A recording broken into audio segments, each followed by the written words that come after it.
Hello दोस्तों, आज हम आपको भीमकुंड के रहस्य और उससे जुड़ी महाभारत काल की एक रोचक कथा सुनाने जा रहे हैं। प्राचीन ग्रंथों में ज्ञान के भंडार के साथ साथ कई रहस्य भी मिलते हैं। उन्हीं में से एक रहस्यमयी भीमकुंड है। मध्य प्रदेश के छतरपुर जिले में स्थित प्रसिद्ध तीर्थस्थल भीमकुंड प्राचीन काल से ही ऋषियों, मुनियों, तपस्वियों एवं साधकों की स्थली रही है। भीमकुंड से जुड़ी पौराणिक कथा के अनुसार कहा जाता है कि यह भीम की गदा के प्रहार से अस्तित्व में आया था।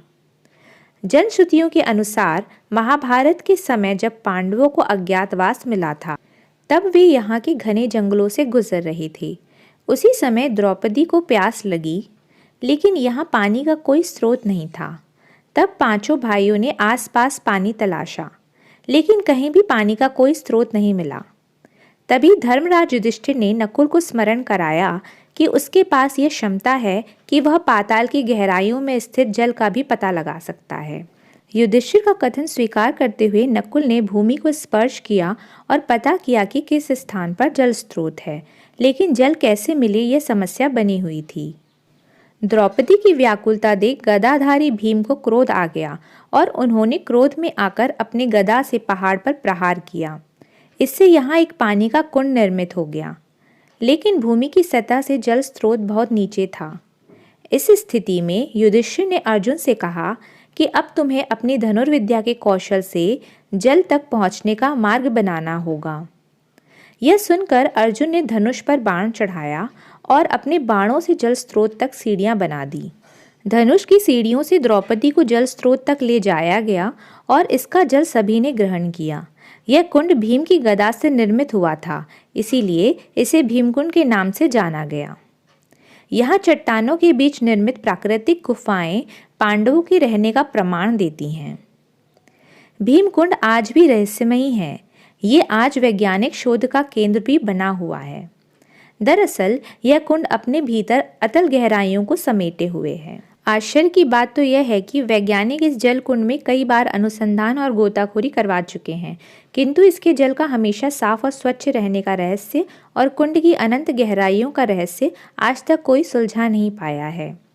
एक बार जब गोताखोर इसके अंदर गए थे तो उन्होंने बताया था कि अंदर दो कुएं जैसे बड़े छिद्र हैं। एक से पानी आता है और दूसरे से वापस जाता है और उसकी गति भी बहुत तेज है। स्थानीय लोगों की मान्यता है कि भीमकुंड का संबंध सीधे समुद्र से है। कहा जाता है कि इस कुंड का जलस्तर कभी कम नहीं होता। एशियाई महाद्वीप में जब जब कोई प्राकृतिक आपदा आई है, उसके पहले कुंड के जलस्तर में वृद्धि हुई है। माना जाता है कि यह प्राकृतिक जल कुंड भूगर्भीय घटनाओं की पूर्व सूचना देता है। 2004 में दक्षिण में आई सुनामी के पहले ही इस कुंड ने बड़े प्रलय का संकेत दे दिए थे। हालांकि भीमकुंड में यह कैसे और किस कारण से संभव है, यह अभी तक वैज्ञानिक भी पता नहीं लगा सके हैं। कुंड के जल की खासियत है कि यह अत्यंत निर्मल नीले रंग का व पारदर्शी है, जिसकी वजह से कुंड की काफ़ी गहराई तक अंदर तक की चीज़ें नज़र आती हैं। कहा जाता है कि इसका पानी हिमालय के पानी जैसी गुणवत्ता वाला है। भीमकुंड को लेकर मान्यता है कि कितनी भी प्यास लगी हो, इसकी कुछ बूंदें ही सारी प्यास बुझा देती हैं। यह भी कहा जाता है कि इस कुंड में डूबने वाले व्यक्ति का मृत शरीर कभी ऊपर नहीं आता, जबकि आमतौर पर पानी में डूबने वाले व्यक्ति का शव एक समय पश्चात खुद ब खुद ऊपर आ जाता है। भीमकुंड एक गुफा में स्थित है। जब आप सीढ़ियों से अंदर कुंड की तरफ जाते हैं तो यहाँ पर कुंड के चारों तरफ पत्थर ही पत्थर दिखाई देते हैं। यहाँ रोशनी भी कम होती है, लेकिन यहाँ का नज़ारा हर किसी का मन मोह लेता है। भीमकुंड के ठीक ऊपर बड़ा सा कटाव है, जिससे सूर्य की किरणें कुंड के पानी पर पड़ती हैं। सूर्य की किरणों से इस जल में अनेक इंद्रधनुष उभर आते हैं। ऐसी मान्यता है कि 18वीं शताब्दी के अंतिम दशक में बिजावर रियासत के महाराज ने यहाँ पर मकर संक्रांति के दिन मेले का आयोजन करवाया था।